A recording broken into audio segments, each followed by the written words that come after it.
All right, so Honorable E.T. Mensah, let's talk a bit about Accra. And you have indicated that you were mayor of Accra for what, 10 years, 1982 to 1992. And during that time, Accra underwent quite some change. You've already alluded to some of the things and what guided you, what were the guiding principles, which is the old Accra plan and the like. We have a new regional minister in the person of Henry Quartey, and he's rolled out the Make Accra Work Again campaign. He's been praised about this, but there are two issues. One, should he be the one doing this, or it should be the mayor? Well, ordinarily, he should be the mayor. But he is a regional minister. So if something that you think your subordinate should do, and is not doing and is working against you, you can step in. And I believe that is exactly what he's doing. But when, we started our work and we were doing well, people were chasing us. Later on, when they calmed down, they understood what we were doing. Later, when we go through that, you understand it. Isn't it possible that you were an institution? It was possible for you to do it. Yes. Does it matter who it is that then becomes mayor of Accra in a bid to, do this kind of thing? We have a different person as regional minister, but I'm just wondering, does it matter who it is? Oh, it does matter. The one who is clothed with the legal authority to do what the regional minister is doing is the mayor. And his team, he has a whole institution. When the regional minister started, when he started, he invited me. That was when we were out of Accra. And then a meeting that was held 2-3 days ago to look at how we can, put together the legal anchor for what, that is bylaws for what he is pursuing now. So you're happy with what he's doing so far? Yes. You're happy with what he's doing? He's on course. He's on course. But how sustainable is this? He has a 4-year mandate. But it's not sustainable. It is not only this one. You see, if you permit me, what we learned from 81, 82, when the revolution took over, the way the local governance was started, we didn't have common fund from anywhere to support anything.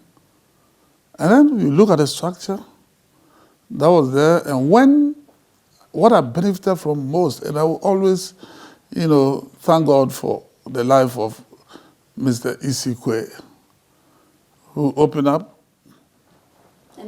And this is a former mayor of Accra. Yeah. The strongest then under Kwame Nkrumah.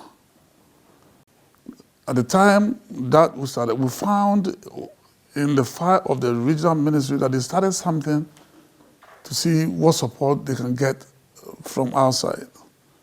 And we noticed that they started something with German, the West German government. So we picked it. After we've cleared all the things, because we would discuss it, just the tip of the iceberg, we decided to see what can be done. We link up with them. And something which helps in local government administration that we cannot benefit from if we are operating the way we are operating.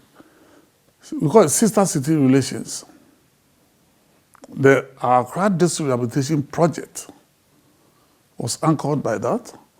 When the World Bank came in on certain aspects of it, and we needed to go and hire the money that they would bring, you had to hire, experts.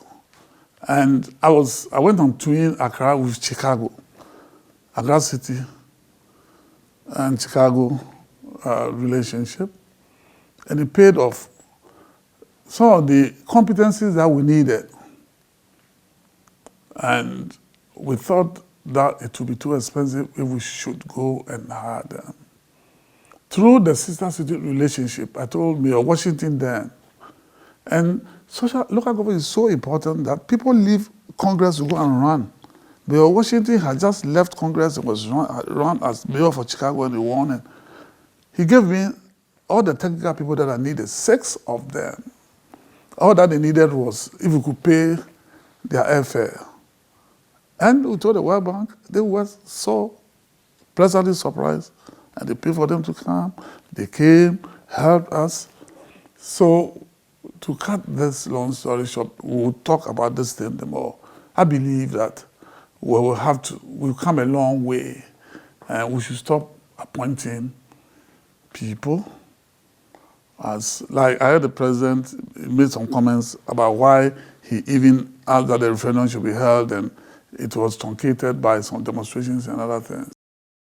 It wasn't truncated by the demonstrations. There was a criticism about the question put forward about the election of MMDCs. I don't immediately remember the question, but it seemed to suggest that would you allow the election of DCEs or MMDCEs on a partisan basis? What people wanted was just an election. But it can never be everywhere. We are not inventing the wheel. It can never be not on partisan basis. Never. So that is what people, because already the assemblies are partisan, it's an open secret. However, what people want is people don't necessarily need to represent, they must demonstrate that they are capable. I think that was the criticism of that. And then there were these demonstrations as the after effect. That was from the point of view of total ignorance. I was a practitioner. And almost there's no, few countries in, even islands who went there, had conferences, go and find out from everywhere. Local government is partisan. People are talking about winner takes all. How can we deal with it? You can only deal with this. Winner takes all.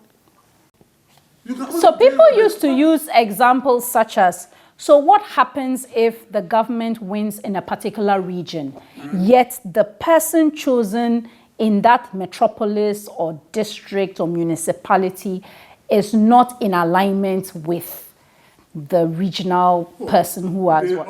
Local government, there are rules and regulations and the role that they have to play. It has nothing to do with the government, even the president. If the president does not come from the same, check out. So obviously that led to the truncation of that process. But for you believe that we must come to the point where we elect MMDC. Yeah, because I am very sure that the president did his homework and knew that elsewhere, even Liberia, Sierra Leone, and other places, it's on partisan basis. It's on partisan basis because there's a lot. It is a microcosm of central government.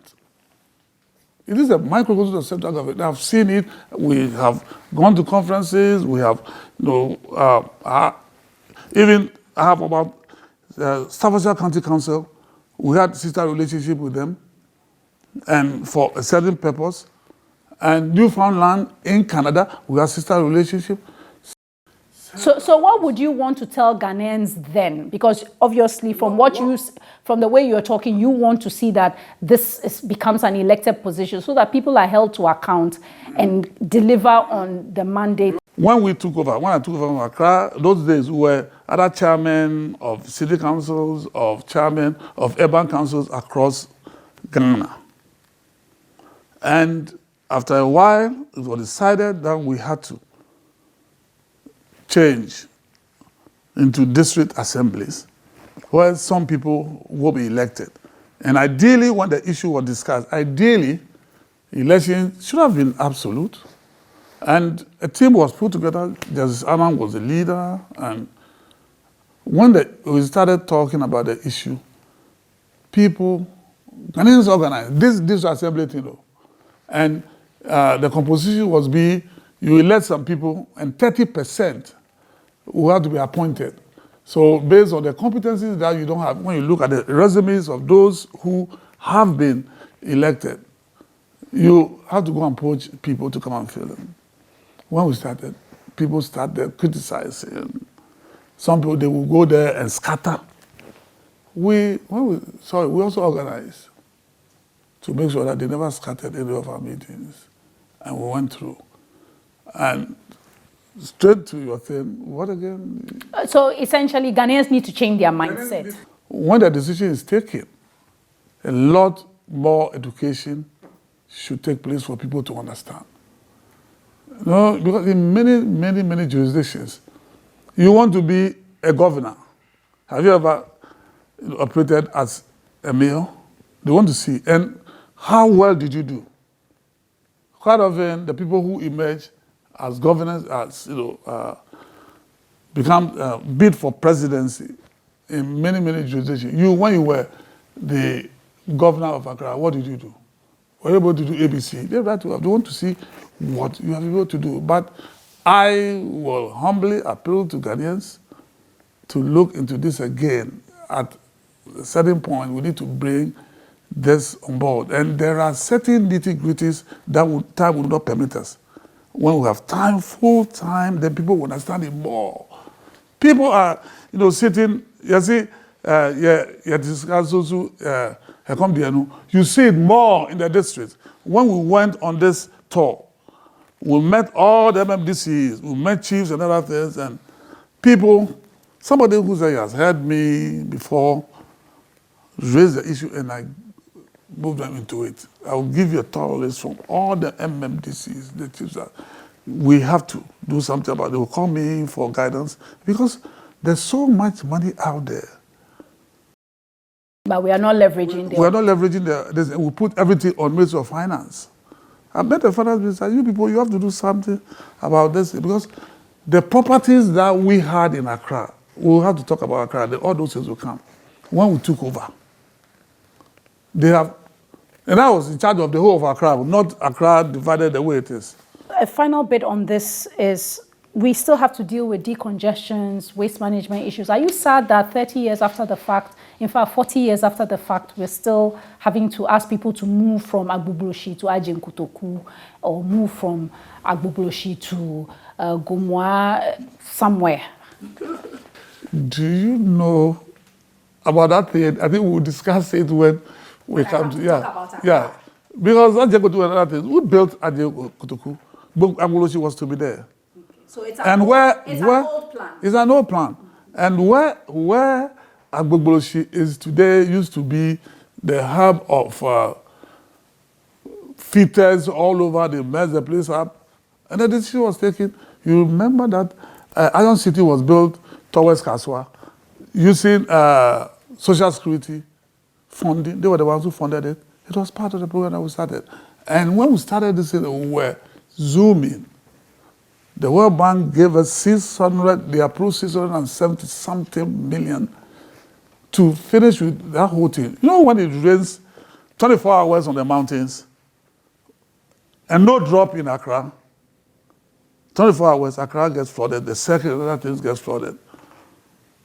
And when you look at Nkrumah's plan that we picked, Nkrumah had moved all the people from the place. And you go to Holland, it's so beautiful when you have, these rivers and things running through the city and all that. All those things have been planned. And when it rained, they were managing the water from the mountains. So a portion of it was created for irrigation out there. And the water had to find its way into the ocean. And all these things, when you come, I'll show you that thing. So essentially, with all the decongestion and waste management and all the plans, the regional minister should continue and remain. Yeah, especially the people selling on pavements and other things had to be. We should continue to deal with that. Let's come to sports because I know that's an area you love very much. We've just completed the Olympic Games. Ghana was there. I think we had 14 athletes, 30 officials. That's a separate conversation about people complaining that there were more officials than athletes. But I guess the main conversation now is we came back with 1 bronze medal. In your time, there were 2 Olympics. I think there was Atlanta and then there was Sydney. Now that you can sit and look back, what are we doing wrong?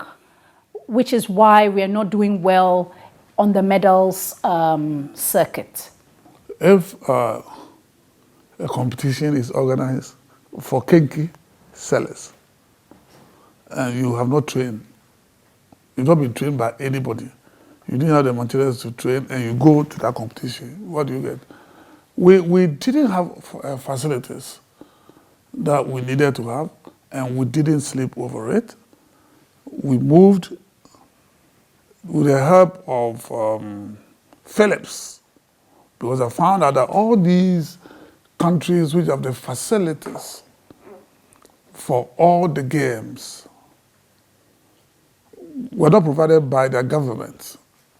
There are, countries or organizations around the globe who, helps in doing this. Shouldn't we be doing more so that we can see results in terms of medals on the global stage? Yeah, what the situation is that we found out when I went there that we didn't have the institutions and the facilities that we used to train these athletes. And there are those who, because they are athletes, people will lobby for them to get scholarships. But at the end of the day, they are not the only ones who will go. You need people from Ghana, but when they finish their courses, they have to pay for whatever the sponsorship came from, and so on. So we decided that, look, we needed facilities. When I took over Accra Sports Stadium in 1992, this day and age, there were no, people were not sitting on the type of chairs that they sit on today. You go to Kumasi, the same. Something had to be done. And then we decided that, look, with these athletics, the Olympic Games and things, we have a lot of potential young men who can bring us something. So I was advised by some of the sports administrators that we met in conferences outside as to how they made it. In Zimbabwe, I was there. The president told me, because that president, PR, happens to be my cousin, a Ghanaian. And he worked even in daily graphic for a long time. So we're so close. He showed us how they managed to build the kind of stadium that they have. And so we got to know that Philips, we could consult Philips. We consulted them, and they came on board and they took us around about 60 stadia to show us what have been put in place and how they did it. And then we, came down and they were saying that, look, after going around, they organized meeting with businessmen and women that they know. They call it roadshow. The banks and others came, and we discussed it for them to come and build these facilities. Ghana being the center of West Africa. When you build such a facility, you are targeting 360 million people. Now I think it's more. And we're so excited about it because they've been trading with us in other things here, not at this level. We showed them Philips things that we used to buy, their irons and things that we still even buy. So we did the first roadshow, and then it was decided that we should acquire land for the purpose. I know we have the Bukom boxing arena. We have the hockey arena, which was a passion of former President Mills, for instance. Yes. But I guess the question I'm trying to ask is, if you were sports minister today, what different approach would we adopt? Because it seems the support from corporates and all that, it's not sustainable. We need to put our people in a program and sustain them such that they can run professional or do whatever professional sport for at least 10 years. Because once they leave school, it's difficult. It's difficult. And we will never get medals if we continue to just rely on these kinds of external supports. No, but that's what we're talking about. The facilities first, and I'll come to that intersports that was so popular years back. The schools, intersports, both soccer, athletics, and things like that. And then we're talking about the international distance. You needed the facilities. And money was put into it. Even we don't have the facilities here, but is it too much for government? You've identified this talent. Just can't we put them in, even if they are abroad, at least once they're being catered for? It's not easy. Well, those that are abroad at the time they are being catered for, I'm sure they are still catering for them. But I'm saying that without proper facilities, today you see all the various soccer academies didn't happen by accident. I lobbied the gentleman in Holland. That I thought that when I found out how they were doing well because every neighborhood had, an academy. And Ghana did under 17 and things that we're getting most of the players from because Tema, when we built Tema, every neighborhood had a playing field, school playing field, school playing field. So the children had some place to work, to play. And I'm saying that the cost, after we targeted these academies, and all the young boys asked them, I encouraged them, get an academy. Then, so I acquired the 700, I'm sure in the news, not too long, they've forgotten about it, 700 acres of land in Nungwa of the motorway, then 100 acres in Pram Pram. And we're not only for football, 20 acres was for football. The rest were parceled in 2020, and then Olympic size swimming pool. Because there are swimmers, people, when you go to the harbor, there's certain things happen. People can take a cat, those the boys will take a cattle of fish, that jump into the sea and carry it to the other end, to the artisanal place, and so on and so forth. So you need to have facilities first. We tried to build, rebuild the Accra Sports Stadium, build Kumasi and other places. You have to. And government budget, when you are privy to it, there's no way government will be able to do some of these things. So for football, your thoughts? Yes, there's been a lot of football talk today also because Accra House of Oak won the double. Are you an Accra House of Oak fan? I was a player of Accra House of Oak. Oh, I didn't know that you were a player. We started the second division, Auroras, with Polo and others, and I stopped. When I was, going to do my advanced courses in accounting and things, I stopped because it wasn't working out. It wasn't working. Maybe if that had been now, you wouldn't do that because football brings a lot of money for individual players. Anyway. Do you miss being a member of parliament? You were in parliament for 20 years. Mm-hmm. Do you miss it? I don't think that there's anybody who has been in parliament for even 10 years and misses it. Wow. The challenges, you wake up in the morning, people's school fees, the pressure, the funerals, every Saturday I attend more than 6-7 funerals. And quite often, you have to contribute substantially. And when so ask members of parliament, they'll tell you, nobody misses it. And people talk about, end of service benefit, ex gratia. What is ex gratia? When you take a loan to buy the vehicle, they deduct from your salary every month. Then when you are leaving, at the end of the year, the balance, there's no way the deductions will pay for the car.